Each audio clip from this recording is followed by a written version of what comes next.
네, 안녕하세요. 이제 3주차 수업을 한번 진행해 보도록 하겠습니다. 저희가 3장에서는 신체 및 운동 발달, 첫 번째 신체 발달, 두 번째 신경계와 뇌의 발달, 세 번째 운동 발달, 네 번째 지각 발달, 그리고 다섯 번째 생리 발달이 있습니다. 저희가 이제 이것에 대해서 한번 살펴보도록 하겠습니다. 저희 이제 출생 후에 첫 한 달 동안의 영아를 신생아라고 부르죠. 이 짧은 기간 동안 신생아는 빠르게 성장하면서 새로운 환경에 적응을 해 나갑니다. 그래서 갓 출생한 신생아는 무력해 보이지만 이제 뭐 많이 안 움직이고 울고 이렇게 하지만 이미 생존에 필요한 반사 능력을 모두 가지고 태어나고 또 오감 동안 충분히 이제 기능을 합니다. 그래서 이후 이제 이러한 아이들은 제1성장 급등기인 이제 영아기와 신체 활동량이 많아지는 유아기를 거치면서 성장하게 됩니다. 영아기에는 급속한 신체 성장과 더불어서 뇌와 신경계의 발달이 빠르게 일어나고요. 운동 능력에서도 눈에 띄는 변화를 보입니다. 만 2세에 이르러서 이제 유아기에 접어들게 되면 신체적 성장 속도는 둔화되지만 달리기와 점프 등의 운동 능력의 발달과 함께 신체 활동량이 크게 증가합니다.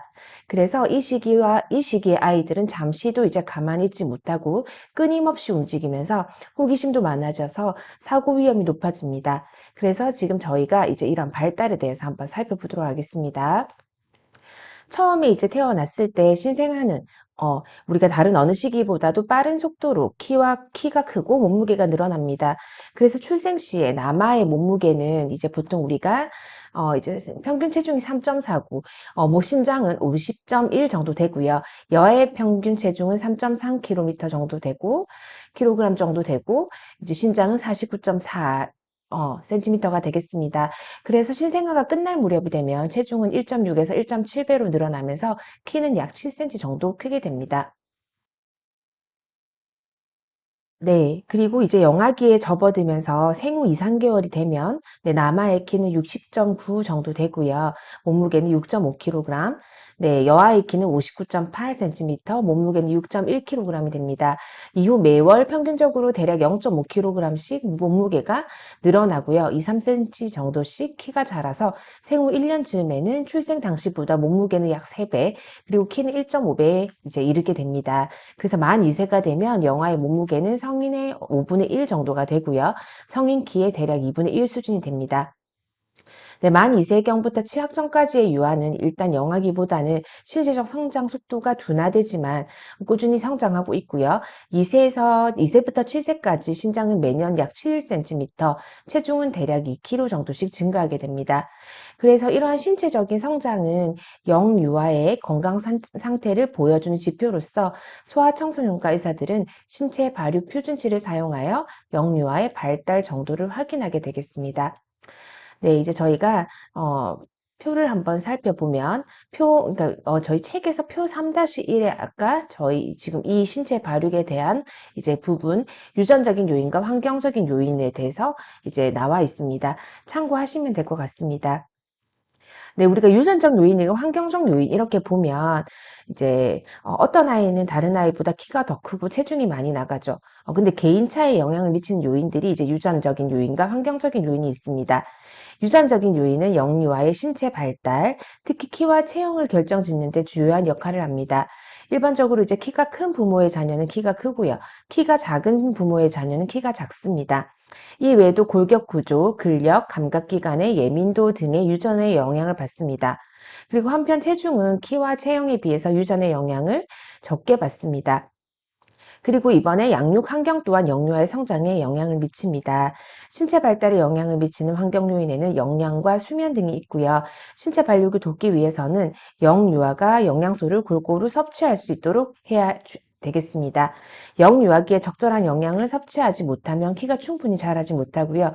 또 이 시기에는 뇌와 신경체계 그리고 호흡기와 순환계 등이 발달을 하기 때문에 면역력을 강화하고 기초 체력을 형성할 수 있도록 영양 공급이 원활하게 이루어져야 되겠습니다. 영유아의 위는 성인에 비해서 신축성이 적고 또 크기 또한 작으므로 한 번에 많이 먹는 것보다는 조금씩 자주 먹게 하는 것이 영양 섭취에 도움이 되겠고요. 또한 수면 중에 우리가 수면이 중요하다고 하죠. 성장 호르몬이 활성화가 되기 때문에 영유아가 충분히 숙면을 취할 수 있게 해줍니다. 어떻게요? 방을 어둡게 하고 조명을 이제 어둡게 하고요. 대화 소리나 텔레비전 소리와 같은 소음을 줄이고 너무 덥거나 춥지 않게 방의 온도를 적절하게 유지하면 아이는 잘 자랄 수가 있습니다. 습도는 한 60% 정도고요. 우리가 온도는 25도 전후가 이제 적절한 온도와 네, 이제 습도가 되겠습니다. 네, 두 번째는 외형과 신체 비율의 변화입니다. 외모에서도 뚜렷하게 현저한 변화를 내주고 있죠. 갓 태어난 신생아는 이제 외모가 뽀얗고 예쁜 아기의 모습과는 다르게 이제 산도를 지나면서 길쭉해진 머리, 두툼한 눈꺼풀, 약간 부었다고 할 수 있겠죠. 그쵸? 그리고 납작하게 눌린 코, 온몸을 덮고 있는 두툼한 흰색 지방층인 태지와 혈액, 그리고 푸르스름한 손발과 길게 자라난 이제 손톱과 발톱은 이제 신생아들이 공통적으로 보이는 모습이 되겠습니다. 특히 우리나라의 영아는 이제 등과 엉덩이에 몽고 반점, 즉 멍이 든 것처럼 푸르스름한 반점이 있기도 합니다. 이 몽고 반점은 생후 1년 이내에 이제 사라집니다. 신생아의 두개골은 분만 24에서 48시간 이후에 정상적인 형태로 돌아가고요. 탯줄은 생후 1, 2주 내에 저절로 떨어지고 손발의 푸르스름한 이제 빛깔은 생후 며칠이 지나면 달라지게 됩니다. 영아기에 와서야 이제 비로소 전형적인 아기의 외모를 보이는데요. 큰 이마와 납작한 코, 볼록한 배, 짧고 굵은 다리, 그리고 전반적으로 통통한 체형을 갖습니다. 하지만 유아가 되면 팔과 다리가 길어지고 가늘어지면서 영아기에 가졌던 독특한 외모가 사라지게 되고요. 체지방에서도 차이가 나는데 영아의 체지방은 약 23% 이루지만 유아기에 와서는 체지방이 전체 체중의 12% 정도로 줄어들게 됩니다. 또 영유아기에서는 신체 비율에서도 큰 이제 변화가 나타나고요. 태아기와 신생아기에는 신체에서 머리가 차지하는 비율이 커서 2개월 된 태아의 머리 크기는 신장이 2분의 1을 차지하고요. 신생아에 이르러서는 4분의 1을 차지하게 됩니다. 생후 2년이 지나면서 유아의 머리의 크기는 신장의 5분의 1, 6세가 되면 6분의 1, 성인이 되면 8분의 1이 되면서 머리가 점차 비율이 줄어드는 경향을 보입니다. 이러한 신체 비율의 이제 변화는 점차 머리 크기의 성장이 느려지고 팔과 다리의 성장이 도드라지기 때문이죠.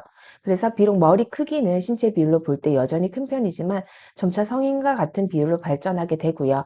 아래의 사진은 이제 우리가 이제 1세 영아, 5세, 그쵸? 네, 5세. 그리고 이제 이렇게 된다고 나와 있는데 이런 부분에서도 영아는 신체에서 비율이 크고 아기의 모습을 보이는 반면 유아는 이제 유아의 머리와 신체의 비율이 좀 더 균형이 잡히고 네, 그쵸?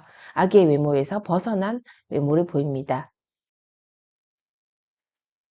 네, 그래서 이제 그 1세 유아와 이제 5세 유아, 뭐 유아기를 거치면서 이렇게 많이 발달을 하게 되는데요.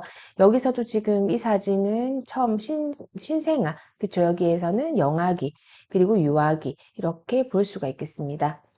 그리고 2개월째 태아는 머리가 2분의 1 크기고요. 이제 5개월은 3분의 1 크기가 되고요. 태아 연령에 따라서 머리 크기가 점차 줄어드는 경향을 보이면서 성인이 되었을 때는 8분의 1, 이제 키의 8분의 1 정도로 줄어들게 됩니다. 신체 비율의 변화를 이렇게 그림으로 설명할 수가 있겠습니다. 네. 다음으로는 이제 골격의 발달입니다. 골격의 발달, 신체 발달 중에서도 골격이 발달했다라는 부분입니다. 근데 영아의 뼈는 이제 조금 물을 넣어서 쉽게 휘어집니다. 그래서 영아의 부드러운 뼈는 이제 이후 청소년 연기까지 점점 단단해지는데 이를 경화라고 하죠. 그래서 경화의 과정도 두미 방향과 발달의 원리와 같이 근원 방향 발달의 원리에 따라서 일어나게 됩니다. 즉 이제 두개골과 손이 가장 먼저 머리하고 손이 먼저 딱딱해지고 그쵸? 약간 단단해지고 다리와 발가락의 뼈는 10대 후반이 되어서야 경화됩니다. 또한 유아의 뼈 구조는 이제 청소년과 다른데요. 다음 이제 우리가 사진을 보면 내 사진에서 같이 영아의 손목뼈와 내 손가락 뼈 사이에 간격이 넓고 잘 연결되어 있지 않습니다. 유아기에 이제 오면 이 간격들이 많이 채워지고 청소년기에 이르면 손의 뼈들이 완전히 연결되게 됩니다. 네, 그래서 이제 출생시에서 이제 남아의 골격 성숙은 여아보다 4주에서 6주가 늦고요. 12세 경에는 이제 1, 2년 정도까지 그 차이가 이제 계속해서 벌어지게 됩니다. 그래서 이제 골격 발달 사진을 보면 신체적 성숙을 예언하고 이제 문제를 발견할 수 있도록 도와주고 있죠. 최근 문제가 되고 있는 성조숙증을 진단을 검사하는데도 이 뼈 사진을 이제 많이 이용하게 됩니다. 처음 뼈와 이제 14.5세가 되었을 때 뼈의 이제 구조적 연결 부분이 현저하게 이제 드러나고 있습니다. 네, 이제 두 번째입니다. 두 번째는 신경계와 뇌의 발달입니다. 네, 신경계. 우리가 시냅스, 뉴런 이런 것들을 신경이라고 하죠. 네, 생후 몇 년 동안은 인간의 뇌는 빠르게 발달합니다. 그래서 이제 6개월 된 영아의 뇌무게는 성인 뇌의 약 50%에 이르고요. 이세경에는 75%가 됩니다. 우세경이 되면 뇌의 크기는 성인의 이제 90%가 되겠죠. 그래서 영아기는 뇌의 성장 급등기로서 뇌와 신경계가 빠르게 성장하고요. 유아기에는 이제 시냅스가 이제 소멸되고 수초화 작업이 활발하게 이루어집니다. 뇌의 발달은 그 속도가 일정하지 않으며 뇌의 각 부분이 성장하는 시기도 서로 다르게 됩니다. 네, 첫 번째 신경계의 발달입니다. 이제 신경계는 신호 전달의 가장 기본이 되는 뉴런과 비신경성 세포인 신경악교세포로 구성이 됩니다. 그래서 신경악교세포는 뉴런과 이제 기능적, 구조적으로 지지하며 뉴런에 영양소를 제공합니다. 뉴런은 크게 신경세포체, 그쵸? 신경세포체와 네, 수상돌기, 축색돌기로 구성이 됩니다. 수상돌기는 다른 세포에서 신호를 받아들이고 신경세포체는 그 신호들을 통합합니다. 신경세포체로부터 나오는 길고 가는 이제 관인 축색돌기는 통합된 정보 신호를 다른 수상돌기에 이제 전달하게 됩니다. 축색돌기를 감싸고 있는 지방세포층을 수초라고 하고요. 축색돌기를 수초가 감싸는 과정을 수초화라고 합니다. 축색돌기를 감싸고 있는 수초에는 절연체 구실을 해서 주위의 다른 자극을 막아주고요. 정보 전달이 빠르게 이루어지도록 하게 되겠습니다. 축색 돌기 끝에 있는 축색 종말과 다른 뉴런의 수상 돌기 사이에는 수백만 분의 1 밀리미터도 안 되는 아주 좁은 틈이 있는데요. 이 틈을 이제 우리가 시냅스라고 하겠습니다. 여기 이 틈을 말하는 거죠. 이 틈. 네. 그래서 시냅스 부분에서 축색 돌기는 화학 물질을 분비하여 다른 뉴런의 숙상 돌기에 이제 자극을 전달하게 되겠습니다. 대부분의 뉴런은 임신 5에서 26주에 만들어지며 이 기간 동안 태아 내에서는 매분 25만 개의 세포가 생성되게 됩니다. 네, 영유아기에 이제 두뇌 발달의 핵심 변화는 시냅스 하고요. 이제 시냅스의 형성이 되고 소멸 그리고 수초화가 되겠습니다. 영아기 동안 축색 돌기는 수상 돌기 간의 시냅스 연결망은 급격하게 분화돼서 점점점 더 이제 촘촘해지겠죠. 그래서 생후 24개월 까지 급격하게 형성되던 시냅스는 그 후 감소하는데요. 자주 사용되는 시냅스는 보다 강화돼서 계속 존재하게 되고 사용되지 않는 시냅스는 소멸합니다. 유아의 시냅스는 성인보다 50% 정도 많은 것으로 추정됩니다. 이와 같이 영아기에 가장 많은 시냅스를 가져다가 이제 이후 필요한 시냅스만 남기고 필요 없는 것은 버리는 과잉 생성 후 선택적 소멸 과정을 거칩니다. 그래서 이러한 과정을 통해서 인간은 다양한 환경에 적응할 수 있는 잠재력을 극대화시키게 됩니다. 뇌 영역에 따라 시냅스가 형성되고 소멸되는 시기가 다릅니다. 청각과 시각과 피질의 시냅스는 이제 우리가 생후 첫 달 동안 급격히 증가해서 생후 4개월의 최고점에 이른 이후에 유아기가 끝날 무렵까지 차차 감소합니다. 언어를 담당하는 영역에서는 시냅스의 생성과 선택적 소멸이 다소 늦게 나타나서 생후 9에서 10개월이 되어서야 과잉 생성의 정점에 이르고 유아기, 아동기 동안에는 이제 가지치기를 일어납니다. 한편 이제 우리가 고등 수준의 사고를 하고 자기 통제를 담당하는 전두엽 피질에서는 시냅스의 생성이 약 생후 1년경에 가장 많이 일어나며 청소년 중반에 접어서야 시냅스의 밀도가 성인 수준에 이릅니다. 네, 영유아기의 뇌발달은 또 다른 수초화가 되기 때문에 수초화는 영유아기 동안 급속도로 진행이 되지만 뇌 영역에 따라서 속도와 완성되는 시기는 아주 다르게 됩니다. 시각, 청각 경로의 수초화는 출생 후에 급격히 형성돼서 생후 6개월 이내에 완성이 되고요. 이제 언어 영역의 수초화는 만 1세가 될 때까지도 지속이 되게 되겠습니다. 네. 수초화 이제 이 사진입니다. 한번 보시면 될 것 같습니다. 이렇게 이제 출생과 이세와 육수의 수초화를 보시면 이제 시냅스 변화가 생기는 건데요. 전두엽과 같은 일부 영역에서의 수초화 과정은 사춘기 이후까지도 진행이 되기도 합니다. 그래서 수초화는 영유아 능력과 기술 발달에 큰 영향을 미치고요. 예를 들어서 손과 눈의 혀분과 관련된 영역의 수초화가 완성되는 4, 5세가 되어야 유아는 수저지를 안정적으로 사용할 수 있게 되겠습니다. 네, 영유아기 두뇌의 핵심 변화를 보시면 시냅스의 형성과 선택적 소멸, 수초화의 이제 뇌 발달의 주요 시점을 나타내는데요. 이제 우리가 출생 전부터 뉴런과 이제 시냅스가 만들어지지만 이제 청각이 먼저 발달을 하고 언어 영역은 이제 우리가 1년에 몇 년, 이제 6세 정도까지, 7세 정도까지 발달을 하죠. 대뇌 피질이. 그리고 전두엽 피질, 성인 수준의 시냅스가 될 이 빨간 색깔 그래프를 보시면 될 것 같습니다. 그래서 네발달의 주요 시점에 이제 부분은 이제 우리가 이제 그래프로 한번 살펴볼 수가 있겠습니다. 네, 두 번째는 이제 뇌 발달입니다. 네, 뇌의 발달. 첫 번째 뇌의 구조와 기능입니다. 이제 뇌를 종단면으로 살펴보면 크게 뇌간과 변형계, 뇌간과 변형계, 그리고 대뇌 피질로 나누어지게 됩니다. 그래서 뇌의 가장 아래쪽에 위치한 뇌간은 그쵸, 동공반사와 숨쉬기 등에서 생존에 필요한 기능을 담당하게 됩니다. 뇌간은 그쵸, 뇌의 가장 아래쪽에 있는 간은 아까 제가 동공반사와 숨쉬기 등 그쵸 생존에 필요한 기능을 담당하게 되겠고요. 뇌간은 뇌에서 가장 먼저 발달하는 하위 기관으로서 수정에서 출생 후 이제 15개월까지 발달하고요. 뇌간의 수초화는 출생에서 1세까지로 이루어지게 되겠습니다. 뇌관과 대뇌 피질 사이의 가운데 부분을 차지하는 변형계는 식욕, 성욕 등의 본능적인 욕구와 감정, 공격 행동 등을 조절하게 되겠습니다. 그래서 이 변형계는 밥을 먹고 싶다. 그리고 이제 우리가 쉬를 하고 싶다. 이런 것들과 본능적인 욕구와 감정, 공격 행동을 조절하고요. 변형계는 이제 생후 15개월부터 4세까지 활발하게 발달합니다. 뇌의 가장 바깥쪽에 위치한 대뇌피질은요, 문제 해결, 언어, 학습과 같은 인간의 고차원적 지적 기능에 결정적인 역할을 합니다. 그래서 대뇌피질은 뇌의 구조 중에서 가장 늦게까지 발달해서 유아기를 지나 청소년기까지 성장합니다.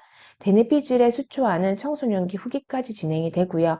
대뇌피질은 이제 엽이라고 하는 이제 우리가 내역력으로 구분이 돼서 네, 각기 세분화된 기능을 맡게 되겠습니다. 전두엽은 이제 운동과 사고, 정서 기능을 이제 측두엽 옆쪽이죠. 청각과 감정 조절을 후두엽은 네, 시각을 그쵸? 후두엽은 시각입니다. 그리고 두정엽은요. 우리가 어떤 이제 신체 감각에 대한 정보 처리를 담당하게 되겠습니다. 신체 감각, 네, 조정엽이 되겠습니다. 대뇌피질의 이제 네 가지 엽은 신생아기에는 미숙한 상태이지만 생후 1년 동안은 뉴런이 수초화되고, 그쵸? 시냅스가 증가하면서 발달하게 되겠습니다. 유아기가 끝날 무렵 전두엽의 성장은 60에서 80%에 이르고요. 전두엽의 수초화 작업은 청소년기 후기까지 지속이 되게 되겠습니다. 뇌의 각 영역마다 이제 1차적인 기능이 있으나 서로 협력하여 활동합니다. 예를 들어 영유아가 고양이를 보았을 때 고양이의 모습은 후두엽에서, 고양이의 소리는 측두엽에서, 고양이를 보았을 때의 느낌은 변형계에서 이루어집니다. 또 고양이를 만지려고 다가가기 위한 계획은 전두엽에서, 고양이를 만지고 부드럽다고 느끼는 것은 이제 두정엽에서 이루어집니다. 이와 같이 고양이 하나의 대상을 폭넓게 이해하기 위해서는 동시적이고 협동적인 뇌의 기능이 요구가 되겠습니다. 이러한 뇌의 발달은 영유아기에 나타나는 여러 가지 기능과 능력과 이제 맞아 떨어지게 되겠습니다. 제일 먼저 생리 상태를 조절하는 능력이 발달함으로써 생존 가능성을 높이고 점차 대뇌피질이 발달함에 따라서 반사 행동이 서서히 사라집니다. 생후 8개월 무렵부터는 대뇌피질 중에서 정서 관련 부위가 발달해서 생후 1년 전후로 형성되는 부모의 애착을 돕습니다. 시각과 청각을 관장하는 피질의 시냅스의 성장과 수초화는 시각과 청각의 발달이 급속히 이루어지는 시기인 생후 1월에 시작해서 학령기 전까지 계속되게 됩니다. 그리고 언어를 관장하는 이제 전두엽 피질에서의 뇌파 활동의 증가는 개념적 사고와 언어 발달이 활발해지는 1.5에서 2세부터 시작해서 만 3에서 6세에 집중적으로 발달합니다. 네, 이제 뇌의 이제 구조와 기능에서 이제 우리가 아까 뇌의 발달 순서가 뇌간부터 변형계, 대뇌피질, 네, 그쵸. 대뇌피질, 변형계, 뇌간 이렇게 발달이 되는데요. 유아의 전두엽의 성장률은 60에서 80% 정도 되고요. 상호 복합적인 상호작용으로 뇌의 구조는 발달하게 되겠습니다. 네, 두 번째는 뇌의 편재화입니다. 뇌는 좌방구와 우방구로 나뉘어집니다. 양 방구는 그 모양이 같지만 서로 다른 기능을 하게 되겠습니다. 그래서 좌방구는 언어 능력, 언어 기억, 의사결정, 긍정적인 정서 표현 등을 관장하고 신체의 오른쪽 부분을 통제하는 반면 우방구는 공간 지각력, 음악과 같은 비언어적인 소리, 부정적인 정서 표현을 관장하며 신체의 왼쪽 부분을 통제합니다.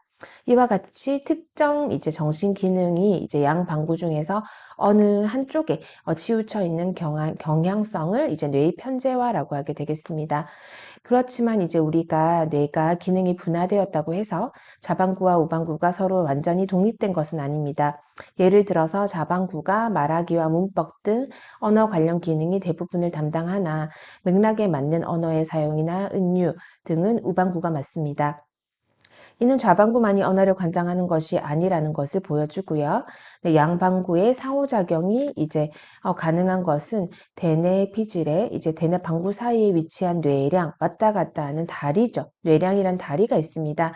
그래서 양방구를 연결해 주기 때문입니다. 이를 통해서 인간은 복잡한 사고를 할 수가 있습니다.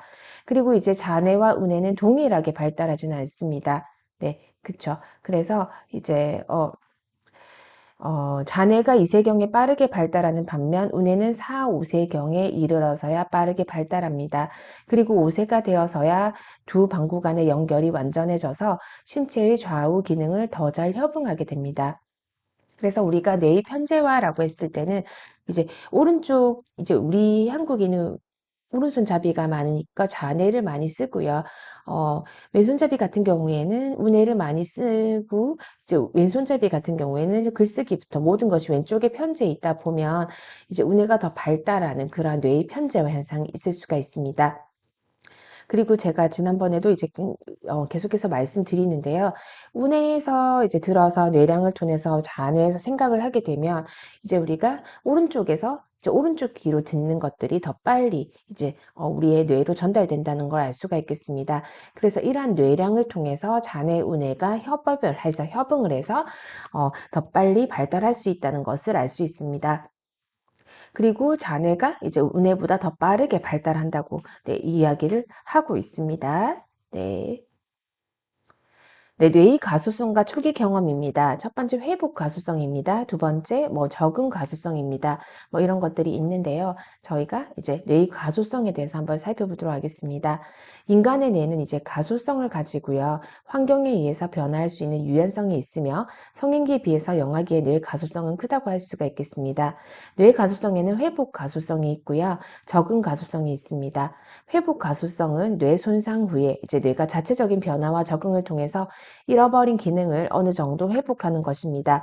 그래서 영아기에는 뇌의 한 영역이 손상되더라도 다른 영역에서 대신 수행하거나 연결을 재구성하는 등 재구조화가 어느 정도 가능합니다. 예를 들자면 이제 어린 시절에 언어 영역을 담당하는 뇌 부위가 손상된 경우에는 다른 뇌 부위가 언어 영역을 대신해서 담당해서 언어 영역을 어느 정도 회복할 수가 있습니다. 그러나 이제 점차 중추신경계의 가소성이 줄어듦에 따라서 성인기에 일어난 뇌 손상은 쉽게 회복되지 않습니다. 그래서 유아기에 이제 회복의 가소성은 이제 어느 정도 회복할 수가 있다. 이제 손상된 그 뇌 부분에 따라서 이제 다른 영역에, 다른 뇌의 영역에서 이제 그 기능을 대신할 수 있다라는 거 알 수가 있겠습니다. 네, 두 번째 적응 가소성입니다. 적응 가소성이랑 초기 경험의 중요성은 이제 뭐 3주차 2교시에 알아보도록 하고요. 이제 우리가 적응 가소성에 대해서 잠깐만 알아본다면 새로운 경험과 환경을 통해서 뉴런의 시냅스가 강화되거나 약화돼서 기능과 이제 구조가 변화가 이루어진다고 할 수가 있습니다. 그래서 적응의 가소성부터 이제 3주차 2교시 수업에서 함께 하도록 하겠습니다. 네, 이번 주 이제 저희가 이제 신체 발달, 신체 및 운동 발달에 대해서 수업을 진행했고요. 네, 뇌의 발달 중에서 회복 가소성까지 함께 했도록 하겠습니다. 네, 수고 많으셨습니다.